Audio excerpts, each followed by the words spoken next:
네, 울진 산불 진화 작업 8일째 계속 이어지고 있습니다. 자, 산불과의 힘겨운 싸움에 지쳐가는 진화 대원들의 피로도도 극에 달하고 있습니다. 네, 출근길 인터뷰 오늘은 박현 국립산림과학원장을 만나서 산불 진화 상황 등에 대해서 알아보겠습니다. 정다윤 캐스터 나와주시죠. 네, 출근길 인터뷰입니다. 오늘은 박현 산림과학원장과 이야기 나눠봅니다. 안녕하십니까? 네, 안녕하세요. 네, 가장 먼저 경북 울진에서 시작돼 강원 삼척까지 번진 산불이 벌써 8일이 넘었는데 이 완진까지는 어느 정도 걸릴 것으로 예상하십니까? 네, 현장에 산림청장이 직접 지휘를 하고 계십니다만 험한 산세와 이 진화대원들의 피로도로 인해서 진도가 빨리 나가지는 못하는 상황입니다. 그래서 아마 예보된 강수가 이번 일요일 정도 있을 것 같은데 그때쯤 돼야 완진이 되지 않을까 생각하고 있습니다. 네, 그렇다면 지금까지 집계된 울진 삼척과 강릉 동해 산불 피해 규모는 어느 정도인가요? 예, 안타깝지만 울진 삼척 지역이 이제 2만 헥타를 좀 넘어섰고요. 그리고 동해 강릉 지역이 한 4천여 헥타. 그래서 여의도 면적이 한 290헥타 정도 되는데요. 울진 삼척 같은 경우는 여의도 면적이 한 70배, 그리고 동해 감척 같은 경우는 한 15배 정도의 규모로 지금 산불이 전개되고 있습니다.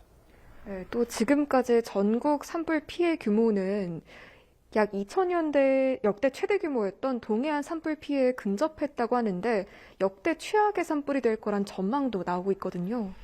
예, 안타깝지만 진짜 맞습니다. 최근 지금 울진 지역하고 더불어서 한 5개 지역에서 동시다발적으로 산불이 났었는데 그걸 전부 합산을 하면 2000년 산불 규모인 23,800헥타였거든요. 그걸 넘어서는 규모가 될 것 같고요. 아직도 진화가 완전히 끝난 게 아니기 때문에 그 피해 규모가 더 커질 것으로 생각이 됩니다. 그러면 역대 최악이 되겠죠. 네, 그렇다면 이렇게 피해 규모가 커진 원인은 뭘까요? 예, 사실 일단 기본적인 거는 굉장히 가문 거고요. 그리고 돌풍으로 인해서 여러 곳으로 불이 비화가 됐어요. 그리고 근처에 굉장히 중요한 국가기관 시설인 원전이 있었고요. LNG 생산기지도 있고 그리고 주민들도 있다 보니까 그런 쪽을 우선적으로 보호하기 위해서 진화 인력들이 좀 분산돼서 굉장히 어려웠고 그 사이에 산불이 너무 면적이 넓어지다 보니까 이게 쉽게 진화가 되지 않는 그런 상황입니다. 네, 또 3월 5일부터 다음 달 17일까지를 대형 산불 특별 대책 기간으로 정하고 있는데요. 특히 지난 10년간 이 산불 발생 59.1%가 3월에서 5월 사이에 발생한 것을 고려하면 앞으로 산불 발생이 더욱 많아질 것이란 예상도 되거든요. 근본적인 대안이 필요해 보이는데요. 예, 우리나라는 봄철이 굉장히 가물어서 산불이 많이 나는데요. 특히 3월, 4월이 가장 많이 납니다. 그런데 요새는 이제 좀 일찍부터 2월부터 그리고 더 연장돼서도 5월까지도 산불이 계속 나고 있는데요. 가장 중요한 건 역시 불씨 관리라고 할 수 있습니다. 사실 우리나라에서 자연적으로 발생하는 산불은 1%밖에 안 됩니다. 그러니까 대부분이 사람들의 실화 문제이기 때문에 이런 봄철 가물 때는 전 국민께서 불씨 관리를 좀 잘해 주시면 좋겠고요. 그리고 근본적으로는 사실 산불 진화할 수 있는 시스템과 진화 인력이 좀 보강이 돼야 되고요. 그리고 더 근본적으로는 과학적이고 체계적인 산림 관리가 돼야 됩니다.